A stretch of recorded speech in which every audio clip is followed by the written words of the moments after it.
superstar. He is an absolute superstar, Tom Mitchell. Cripps at the back. Cripps is too good. Neil, yes! Oh, how good was that?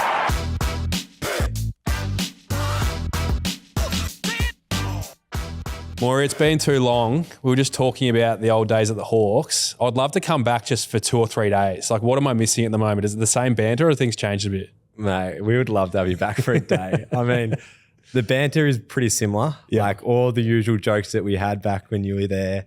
It's the exact same thing, probably more frequently now. Yeah. But there's a few more things that you'd really enjoy, I reckon. It was a great locker room though, like great memories, great vibe at the Hawks.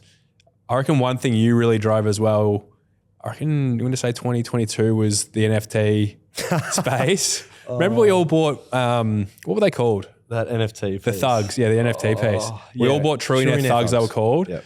Do you remember I'm the still day? waiting to get my $3,000 back, by the way. I think that's just gone into the abyss. Do you remember the day at the club when Oh, yeah, I do. Do our you remember when Warps made 20K in a day? yeah, Warps made 20K? Mate, we were sitting at 900K as a football club. We were talking about private jets for our off season. We were going to fly to Launceston in a private jet for every game. And then, the world came crashing down. So That's you've that obviously NFT. done so much work in the crypto space, which people may not know about you. NFTs, you've had some pretty good success in some, which keen to touch on. But let's touch on the Trillionaire Thugs because this had the Hawthorn locker room absolutely humming at one point where we all put in, I think it was a couple of grand each from memory to buy a few thugs. Warps, like we said, made 20 grand. And then the value of them in a couple of days, we got up to, did you say accumulated? It was almost $1 million. Nearly $1 million, yeah. And then in the space of how many days did we lose it? Oh, 2 days. Yeah. We just Far couldn't out. sell anything. We could have cashed out. We talk about it a bit, like NFTs, and whenever someone comes in doing like our financial education piece for us, everyone goes, as soon as they mention crypto, oh, Maury. Yeah. And like I regret not selling, and that's like one of my worst traits is I can't sell. 'Cause So you when want- all the boys were saying, mate, sell, and like they're like, should we sell? I was like, nah, mate. Like, Yeah, let's hang go in on. there. Because you were hoping what it could have been. It could have been 10 mil. Yeah, I was like, we could keep going. What's been your biggest win on an NFT/crypto piece? My biggest win on one is like around 30K. Yeah. But it could have been 300K. Like I had an account go from 10 grand to 300 grand in 48 hours. No and way. I'd stay up at night going, because you could check your like account evaluation. Yeah. And I'd go on and I'd be like, wow, it's now 180K. Wake up at 3 a.m. Wow, it's 210. It wasn't healthy, but Are you it got getting up to too 300K. selfish potentially? Do you need to just like check out at that point? Yeah, I just need to learn to like take dividends. Yeah. And I'm actually like, Yeah. I've now got a financial guy who like helps me a lot and we take dividends. And because the worst thing about me with any stocks, crypto is like, I go all in. Yeah. And even in life, like I go all in, but Yeah. then I don't know when to call it like quits. when to sell. But the thrill is like addictive. Of like, Yeah, I it remember is. seeing the thugs go up in value. Yeah. We've still got the WhatsApp group, the Trillionaire Yeah, we Thugs. do. Is Nico still in it? Nico, so the guy who's promised the world delivered an atlas, he's sort of gone missing in there. Where boys are sort of asking where their $3,000's gone, and he's sort of, I think he might have left the group or he's just gone overseas. I and think never, he left. I think he took the money and ran. But Flips onto him. it was good for the connection of the group, regardless. Yeah, that's the one thing I actually tell lads. Like, it was a genuine connection piece for us. It was a everyone's around galvanizing piece for it. sure. It was. Yeah. It It was a good one. Enough about that. Let's talk about your footy. And I'm actually keen to pick your brain today because we've obviously been texting a little bit the last few days. I've obviously had a injury setback from a personal point of view, and I was actually picking your brain. It's always so interesting when, as a player that's been a little, around a little longer, but you can still learn so much from, you're probably 6 years younger than me, but you've been so successful in what you've been able to do. And the biggest thing I've learned / experimenting through this injury is what you did last year when you had glandular and how you experimented in the mental skills space to improve yourself and improve your footy. So I've delved into that, as you know, but talk to us about that experience when you missed the entire preseason and then managed to still be an All-Australian. Yeah, it's actually pretty interesting because I came back the fittest I've ever come in November. And like I was pretty disappointed with my 2023 season because I had a good 2022 season, felt like I could become one of the best small forwards in the comp. In 2023, had a bit of a down year. I felt like maybe I got a little bit complacent. Was I willing to do the hard yards and really evolve my game? And then that preseason, I was like, no, I'm ready to take the next step, go from like good to great. And I came back really fit. Was running PBs in the time trials, and then I nearly ran myself into the ground too much, and then got glandular fever. Came back the day before our first intra club, got diagnosed with glandular fever. Is that just through overtraining? Like, what does glandular feel like? Oh, is it shocking? It's a bit of overtraining, but it's also like the kissing disease. Sorry, I did know that. Yeah. That's not a stitch Thanks up. for stitching. Oh, well, at least you're out there having a good time. Yeah. You're living your life. Yeah. But honestly, I felt like I couldn't do anything. Like I woke up. I remember this one training session I had where we were doing match sim, and I couldn't catch the ball. I'm telling you, like, I'd do one effort, and like, I rate my work rate. Like that's your go. My repeat efforts is what like gets me to more contests, and I'd do one effort, and I was just like nearly on the ground. Like I felt like I just needed to sit down on the footy field. I couldn't catch the ball. Like, I couldn't focus. And at the end of the training session, we've played a half of footy. I've had one touch and 12 fumbles. And Brett Ratton comes up to me and goes, "Are you all good?" I'm like, "I'm so tired." Like, he's like, "Mate, like, are you actually all good?" Or like, you just, I'm like, "Mate, like, I felt like I just should have sat down for the training session. Like, I was so fatigued." And he's like, "All right, like, let's get this checked a bit more." So then did a few blood tests, came back glandular, and I wasn't allowed to do anything for 2 weeks. So I'd wake up, lay in bed, and then go to the footy club for 2 hours and do very light walks or light gym, and then I'd be ready to go to bed. And You're then I'd that go tired. home and go to sleep. I'd wake up and Will Day, I live with Will Day, he'd have dinner for me, Yeah. go back to bed. So you just hibernated for 2 weeks. So you reckon you slept like the whole time? Pretty much. I would train as well. So I started getting into light jogs. Yeah. Maybe a week in, and I'd do an 80-meter rep. Had to do 10 80s. Would get to one rep and just sit on the ground for like 2 minutes.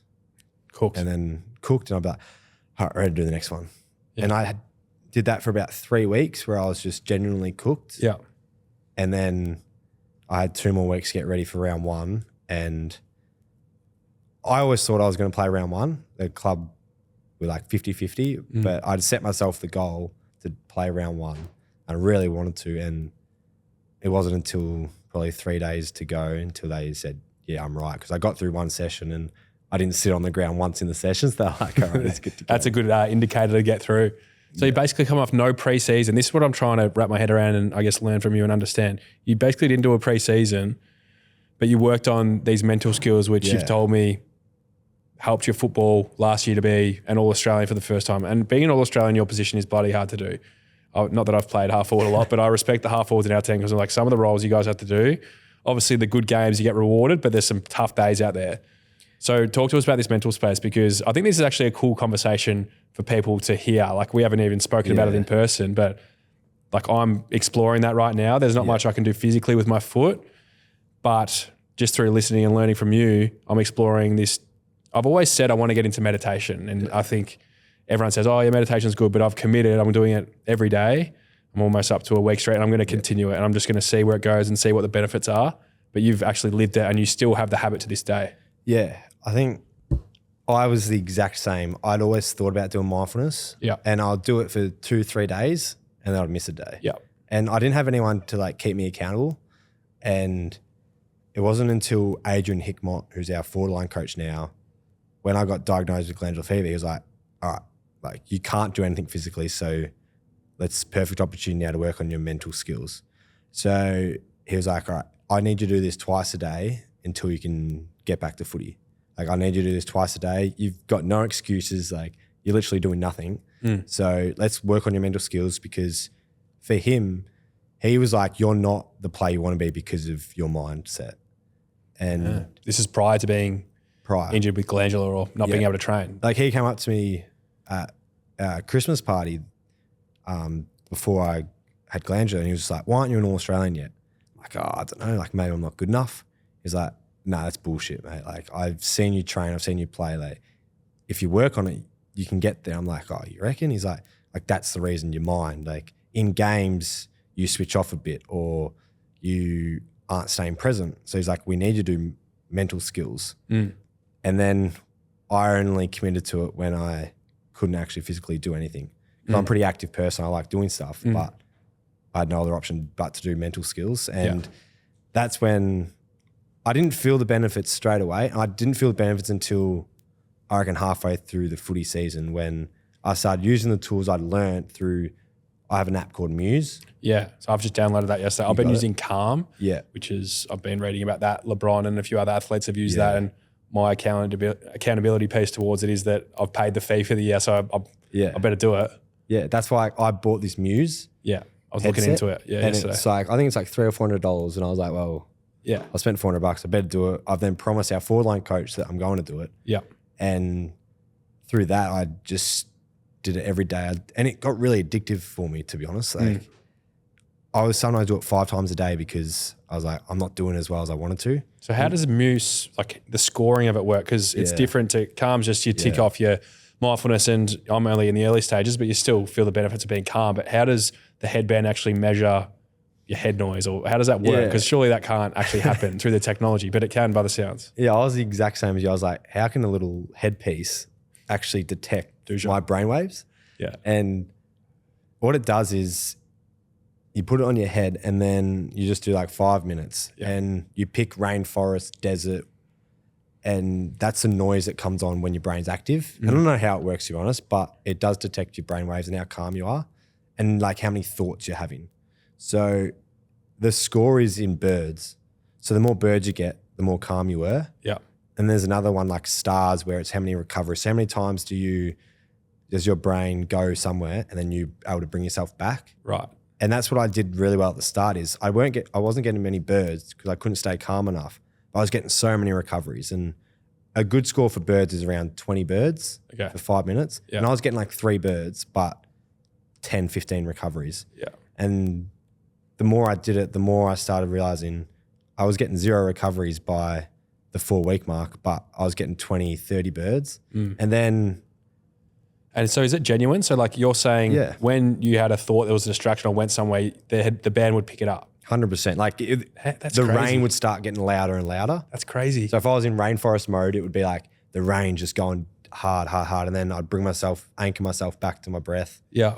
Count. And then I could feel myself get calmer. And then the rain started going away and birds would start chirping. That's insane. It's actually pretty cool. Are you still doing it to this day? Yeah. So I just got to kick up the ass the other day because I'd missed 2 days in a row. By the app or by Hick? By Hick. Okay. So Hick does it with me as well. So he does it every day. We've got Connor McDonald doing it now with me every day. Yeah. And we kind of keep each other accountable. So we've got a group chat. We'll send in our birds every night, see how many we got. And it's not like a competition. It's just accountability piece. Accountability piece, exactly. Yeah. It's that one. And then how is this translated to your footy? Because ultimately that's why you're doing it, I guess. We're here to be good at footy and that's your job. What benefits did you feel in the heat of the moment on the G with your mental skills? I don't know if I feel like this is an every footballer thing, and especially small forwards. Everyone goes, oh, you've only got moments in a game. But I found that playing forward, you feel like you got lots of highs and lots of lows. So you kick a goal and you're so like happy with yourself. You're so pumped. And then you get outmarked or you shank a kick and kick it down the full. You feel like you've let the whole team down. So our head is actually going from real highs to real lows. And I feel like every athlete has it. But as a forward, I felt like was the most for us. So everyone says, oh, you've got moments in games and you go in and out of games. But I feel like that's because of our mindset. Yeah. And that's what Hick really drove into me is I need you to be as consistent as you can with your mind. So when you kick a goal, acknowledge it and be like, yeah, well done. But then let's anchor yourself back. And I do my little celebration. I love the celebration, the peace celebration. We'll get to it. And then I bring myself back and I'll stand on the 50. And like my anchor is just to stand still because that's the complete opposite of what I usually do. So I'd stand still and I'd think of birds. Now that I know that, I'm going to come and push you over when you're standing there. Yeah. I'll start getting pushed around. But even at the top of my run up, so I kicked 15 straight set shots this year. Did you really? Start of the year. And Hick reckons it's like the biggest indicator of mindfulness. And if I'm doing my birds, it's how I'm kicking my goals. Because at the top of my run up, how can I stay calm and just go through my routine and block out everything else? Yeah. So that's when I started noticing it. When I kicked 7 in a row, people started talking like, oh, when are you going to miss? And I'd go to the top of my run up, I'd think of birds. And if I didn't think of it, Connor McDonald would come up to me and be like, birds, mate, birds. And I'd be like, Yeah, stay present, take a deep breath, and then kick the goal. Yeah. And that's when I started noticing it in a football game is it's especially my goal kicking, but then after goals or after I lost a contest, it was how can I anchor myself back? So you could move on from things quicker 100%. and then not get as carried away when things were going well. Yeah. Cool. Yeah.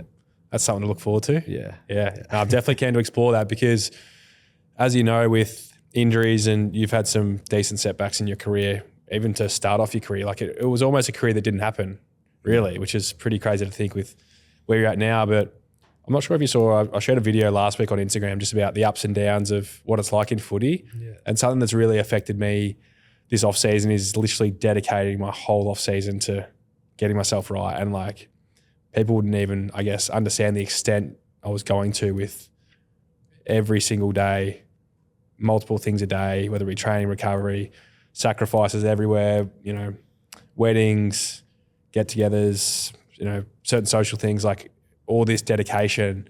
And then to get a setback, it's like far out, like how your first thought goes to how is this fair? But we both know life is tough and can be challenging. But yeah, since exploring this mental space, like I feel as though there's a lot of learnings that will come of it. And I've got to the point now where I see the opportunities. Yeah, I think for sure. I saw that video and I felt for you because I was watching your like weekly updates. You'd be doing stuff in Bali and your footwork and you're probably one of the hardest workers I've ever come across in football. I knew the dedication you would have put in knowing like how big of a year you wanted to have obviously next year and you still can. And that's the thing, like I'm telling people at the club as well is don't worry if you've got a little injury right now because I had a month of not doing anything, but I worked on my mind and it allowed me to feel like I was accomplishing something and I was still able to execute.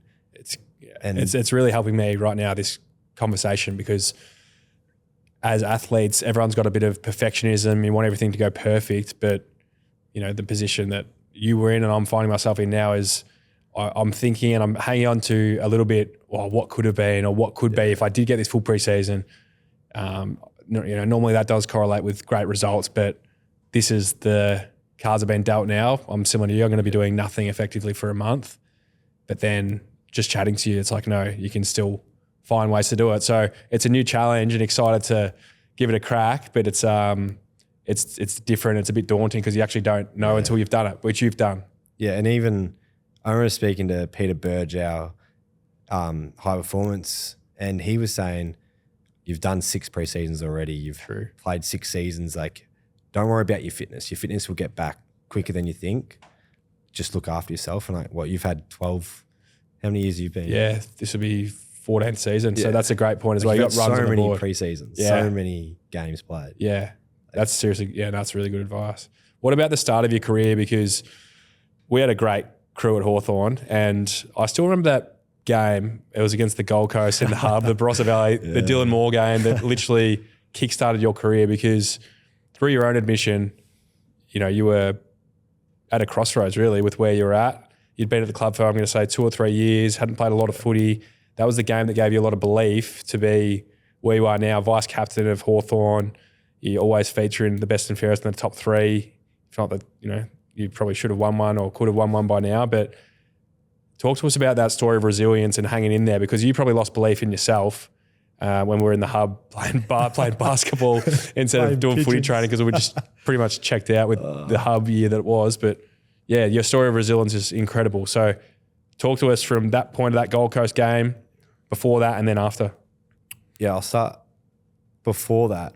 I remember we called it the Pigeons.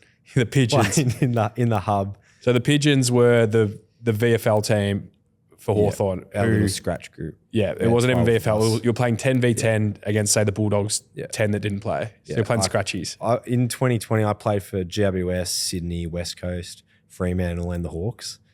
So it's like when in junior footy where if the other team doesn't have numbers, you give them players. So you were the guy that was getting traded to the other team. Yeah, I once kicked a goal. We're playing out at GWS. I once kicked a goal for Hawthorn. And then the runner comes out, gives me a GWS jumper and goes, go play in the half back line for Giants. Oh, wow. They were actually, looking back, it was the strangest year, obviously, like going into the hub. But you look back and you just laugh about a few of the things that we got up to. And you played for 6 teams. Played for 6 teams and we were playing with cones on the field. Yeah. And we called ourselves the Pigeons. And honestly, like, I didn't think I was going to play AFL that year because it was so hard to go from Pigeons football to AFL. Why were they called Pigeons?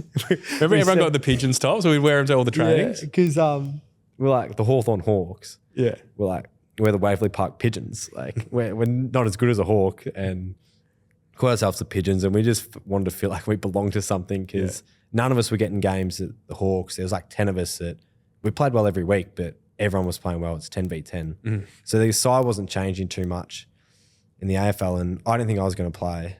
And then I got a bit lucky, just got a call up with 3 games to go. Remember flying up to the Gold Coast, play St Kilda, had 4 touches. I was like, oh, all right, well, it's my career done. Played the next week against the Doggies, tagged Caleb Daniel for the second half. He got 2 Brownlow votes. No way. So I was like, all right, I'm definitely done now. I'm pretty sure, I think Chad Wingard or someone was meant to come back into the side, but it was last game of the year and had a bit of a corky, so I was like, no, I won't play. So I got another opportunity. And I was like, if this is going to be my last game for my childhood club, grew up supporting Hawthorn, then like, honestly, I was like, I'm just going to kind of do a little bit of what I want a bit more. I'm going to play the way I want to play and just run as hard as I can. And if I'm gassed at halftime, I'm gassed at halftime, but at least I put it out there. And to thank the Gold Coast Suns, they didn't defend that day. They let number 36 at the time go. Little number 36. Who's the Oz kicker on the field? They let him go. On that far wing, I reckon you had 12 uncontested marks for the game. That's maybe where more. Outlet Moore came from. Outlet Moore. So every time the ball went to our back line, they'd just kick it to the outlet, and you were always there. And you were Fred. And did you get Brownlow votes that game? Yeah, I got my first. I think you got the 3. Did I? Thanks. Yeah, you stole it off me. But anyway, that's probably the game that got you, what, a 1-year contract? Yeah, that was a game where it got me a 1-year contract. But as you said before, it gave me self-belief that I could make it at the level. I think, like we know as athletes, it's crucial to have your own self-belief that you're good enough. Because if you don't believe in yourself, then to be honest, like your career should be done. Because if you can't believe in yourself, then it's hard getting other people to convince you. And that was a game where I was like, I can make it at the level. I just need another opportunity. Yep. And opportunity is key as well. And yeah, I probably got a little bit lucky at the end of that year. List sizes were changing, and Graham Wright was like, all right, well, we don't know what's going to happen. Like, you might not find out till after the trade period because it's going to be a bit of a strange year. I was like, all right, well, I've just got to train as hard as I can for the next hope for the best. 6 weeks, and hopefully I'm still on a list. And if I'm not, then hopefully A, someone else picks me up, or B, I'll go back to VFL and try and make it back onto another list. But Isaac Smith departed the club and opened up a list spot, and I was able to sneak into a rookie list. And that pre-season. So you were a rookie in 21? Yeah, rookie in 21. And I was just, honestly, I was just working as hard as I could with that self-belief that if I get another opportunity, I reckon I'll make it.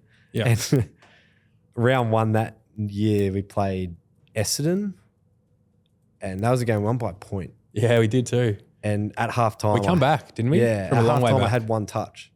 Yeah, I think we were down by like 40 Did you points. get a clip in the halftime meeting by Clarko? Clarko gave What did he me- say?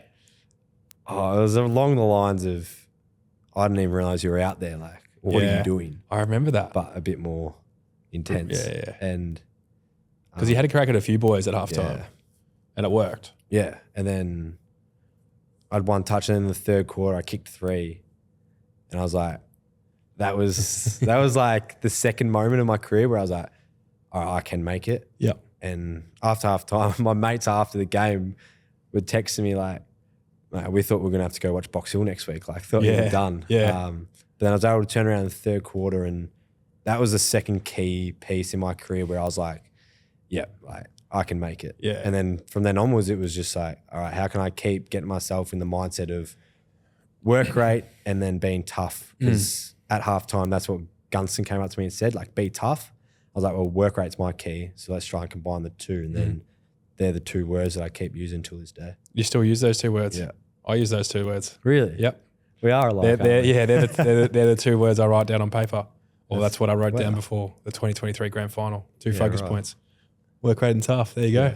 There you go. Very similar. We've just got On and that off we are. connection piece. Yeah, the connection piece. It is crazy though. Like those moments, you know, they're such fine lines where things could have gone. Yeah, who knows what you would have been doing. But even just like chatting to you and looking at you, I've seen a transformation in your belief and even the way you talk about yourself. Like you're so convincing when you say, yeah, I'm going to do this, or just the way you talk, you've got this like purpose towards you now. I remember, and it's the case for every young player, like that wasn't always the case for you. It's almost like you've grown this belief and confidence. But what would your advice be to a young player, whether it be a guy in the AFL system now or anyone? It's tough in the AFL system because there's so much structure and where you need to stand and do this. But it sounds like you had a moment where you're like, stuff this. Like I need to take some ownership of my career, and I understand that that stuff's really important, but I need to go and play on instinct as well. And I need to go and play how I've always played, because you probably lost a bit of that. Yeah, for sure. I think you can get in your own head too much of structures and system and being like, should I do this? Should I do that? When you're thinking it's the worst. 100%. And then you start second guessing yourself. Yeah. And then you become a bit reactive and you're always second to the ball. And that's how I felt like I was starting to become, was so system-based, where I forgot my strengths and the traits of what got me into an AFL list. And I started just worrying about, should I stand there? And then I've got to run that up and out pattern. And then once I hit the 50, I then turn around. And if you think too like systematical and robotic, you then lose, I feel like, your sharpness on a footy field. And that's what I'm doing now, is our roles, our system, understand them and then play on instinct. Yeah. And I've probably become a lot more educated in our roles and our systems, so that it's become second nature to me. So I don't have to worry about on the footy field, all right, should I stand there or there? Yeah. It's, I'll back myself in a bit more. And that's what I'd say to a young kid, is back yourself in and back yourself, like whatever your thoughts are, like usually you're right. Like, and then when you're wrong, people are going to correct you. Yeah. But most of the time, like whatever you're thinking is usually right. Yeah. It's just being brave enough to speak it or brave enough to do it. Yeah. I don't know if your experience is this as well, but I find my best games is when I literally sort of on autopilot. You don't think, and your worst games are, like you said, the second guessing is the big one. Like I use the analogy of coming in off the wing, you know, how they sort of tread in together. There's a ball, 50-50 ball. If you just play on instinct, you're probably just going and you're not thinking. If you're doing that hesitating movement back and forward, do I, you know, trade in to go and get it? My man could get it.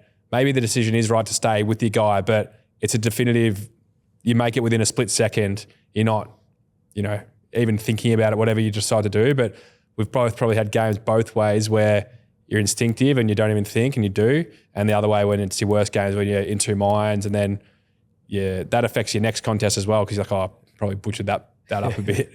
Yeah, and that's, I feel like whenever you're watching the games that you've played poorly in, you look at yourself and you're like, geez, I look slow out there.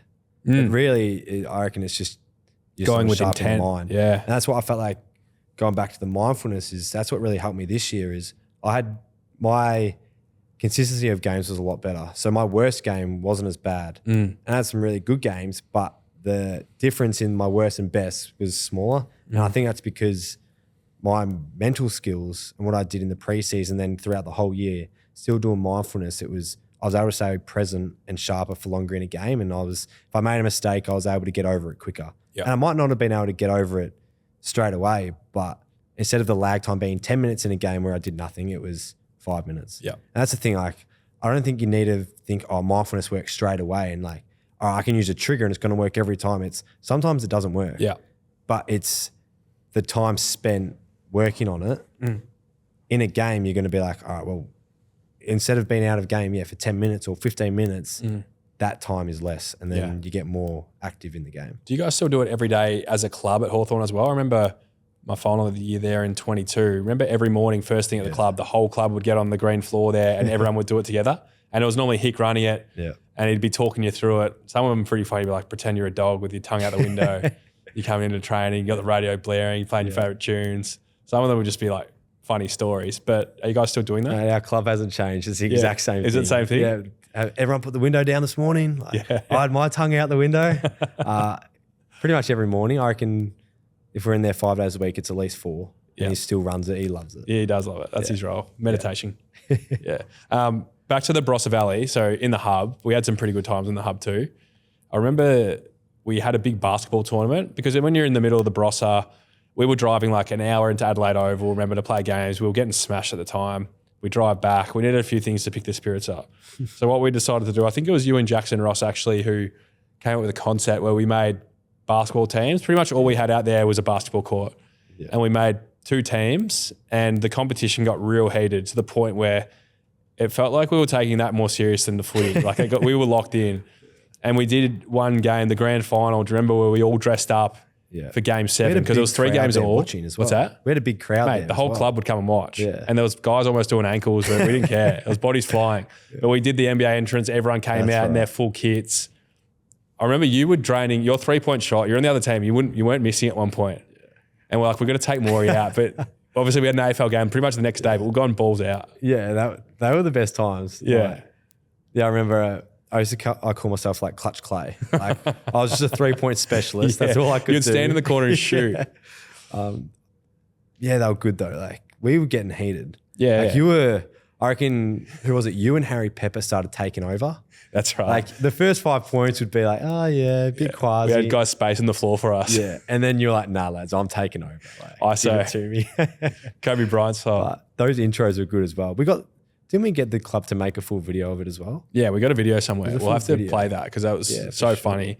Like the whole club's there watching. Yeah. We've got, we're doing all these entrances and then we forgot that we've got an AFL game against. I think it was the Bulldogs the next day. Like, no, game day's today. Yeah, game day's today. Was so good. Oh, I miss that. Obviously last year was pretty special. How'd you find your first finals campaign? And also, that heartbreaking loss where could have easily won that game. A few close misses towards the end of the game. Anything could have happened. What was your experience of that? Yeah, finals footy, I love it. And I feel like you'd be the exact same. It's so different to home and away. And I didn't think it was going to be as different, to be honest. That Doggies game that we played, the first one, I've never heard a crowd like it. I think it was like 97,000 there. And the first 10 minutes, I think I went touchless, but I was like, this is why you play footy.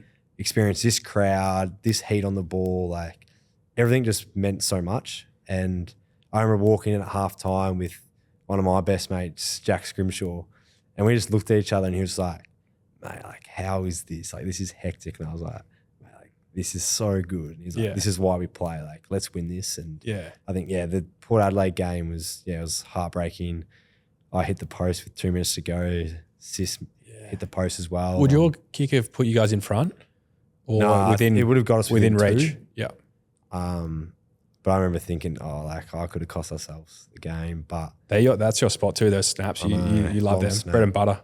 But it wasn't to be. And we learned a lot as a team in that. Like we went over the vision a couple of days after it. We wanted to kind of go through it all as a team and be like, let's not ponder about this in the off season. Let's get to it and what went wrong. And what did you find?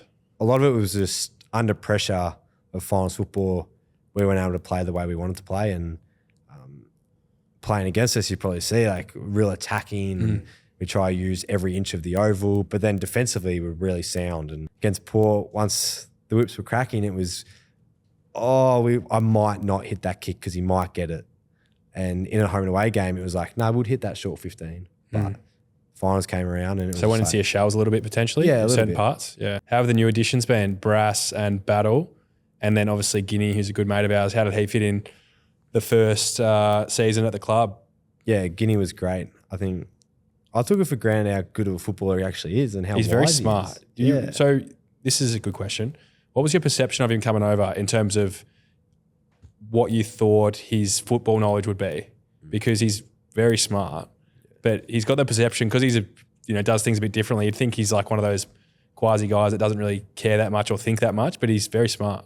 Yeah, I'll be honest. I thought he was just going to be like one of those typical cheeky small forwards that don't speak up in meetings, just like are there and they play on instinct and they're just good footballers. Yeah.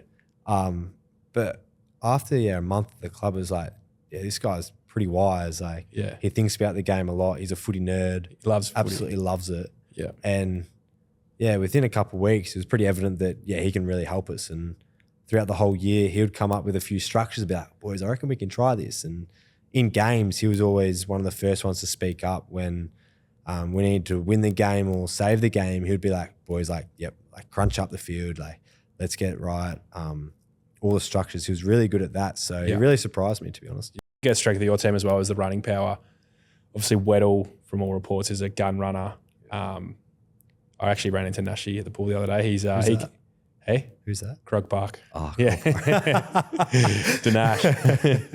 Krog Park. And then yourself can obviously run. CJ can run. Like so many guys, they can seriously run. And a good mate of ours, Finn McGuinness, like he can run. But I was so happy for him for his final series and like how he finished the year. Because he's probably, again, similar to you, he's sort of taken a bit to find his way, but now he's sort of just signed a new deal and looks like he's on his way. Because he's obviously made a name for himself tagging, but in those finals, like he was finding the ball, kicking goals, doing all sorts of things. Magsy? I was so proud of him, to be honest. Like, throughout the year, being such good mates with him, like I could see him being like, back in the VFL, like, and dominating VFL. Yeah. Like didn't have to tag, was having 30 in a goal every week. That's underrated as well, guys that can go back and do that. Like you've probably done it before where it'd take a lot of energy to be like, all right, got to suck it up and go. Yeah. And we were so healthy last year. Like the midfield, I felt like every one of them played every game, except for Daisy. They were all playing every single week. And Finn was like, I've just got to keep performing at the second level because then if my opportunity comes up, and like throughout the year, you probably thought, nah, like I'm not going to play for the rest of the year. Like no one's getting injured. Everyone's playing really well. We're on a 6-win streak. But then to come into the final and play really well, I feel like this year he's come back even fitter. Won our time trial the other day. He's so fit. And it's just like he's probably one of the GOAT rigs in the as well. One of the GOAT rigs in the AFL. Like best looking bloke at the club. Yeah, Rooster. Fittest. I'm just like, did he say he's benching 130? Yeah, he's for 3 as well. What? Like it's insane, man. Really? He epitomizes like health and like just like what an athlete should look like and be. Yeah. And what's his diet like? Or is he just normal? Because some guys genetically, like Jommy, remember Jags? Yeah. He just had it. He'd eat well, but he could eat whatever and he was still shredded. Yeah, no, he does everything right. Yeah. Like, I'm pretty sure he'd be counting calories. Yeah. He's that. But I feel like he'll have a massive season next year as well. He's come back looking unbelievable. Yeah. Yeah, hopefully he can take his game to another level. Yeah, good. Final questions before we wrap up. But now that you've sort of made a name for yourself and things like that, who are some guys that you look up to around the league? Who have you tried to model your game on? And who are some of the toughest guys to play on? I look up to Toby Green a lot. I think, especially the last couple of years, seeing him perform at a high level for so long. I feel like he started his career as a midfielder and he's been able to become, I think he's the best small forward in the game. The way he can influence games, no one else is really doing it. And I really admire the way he's able to go deep up the ground and change his role up a bit. So I watched him very closely and see how he plays. But then I also did a lot of vision on Kane Lambert when I was starting out trying to work out how to be a high half forward and watching a lot of his games, and he would switch with Dusty and he would kind of try and slip through the cracks a bit, and that's what I try and do, slip through the cracks. And I feel like I watched a lot of his games. Yeah. What do you mean by slip through the cracks? Because I understand what you're talking about, obviously, but explain that, because that's a really good concept of if you keep, like you say, your work rate high and working through defenses and you'll find yourself in space more often. But how do you try and manipulate that in a game? Because you're a high half forward who plays that position as a traditional low possession position, but you're managing to get your 20 to 25 every game and a lot of uncontested marks. Yeah, I think trying to get yourself on different defenders as often as possible. So probably giving away through a few tricks, but that's all right. I'll try and like get myself on a winger. And so my defender thinks that someone else has got me, but in reality, I know that he's defending me. Yeah. And the winger has no idea I'm there. Yeah. But I will always try and trick my defender into thinking someone else is defending me. Yeah.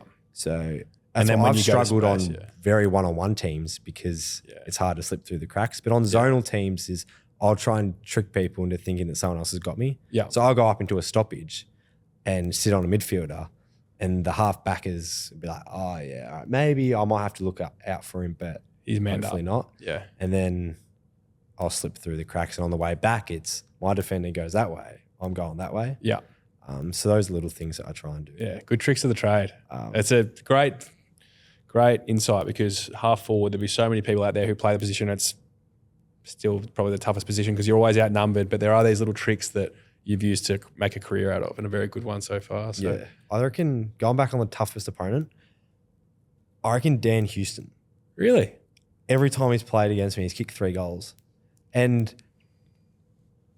I hate the defenders that Kick love goals. getting touches and kicking goals and get up the ground. Yeah. Because I'm trying to waste no energy on defense. Yeah. So I've always struggled against him because he's so good at getting uncontested ball, but then also like his reaction to get to the contest. I feel like he's such a smart footballer, but then he works hard to get to the contest. So I've always struggled against him. Has he kicked those goals from distance? Yeah, always from 50. Yeah. And yeah, it really annoys me. Yeah. And he's a great fella. Like I'm not close with him, but I've had a few interactions with him, with Carl Amon. Like they're really good friends, and I've met him a few times, and he's a ripper. I'll pass it on to him. He always gets me. Yeah. And Nah, he's probably been the toughest. Yeah, good insight. Well, we better let you go. You've got another session to go. We're in the midst of pre-season as this is recorded. Another big session, and then we'll hopefully see you out and about afterwards. But let's hope so. Yeah, mate. Great insight. Thanks so much for the chat, and go the Pigeons. Appreciate it, mate. Yeah, good work. Good to see you.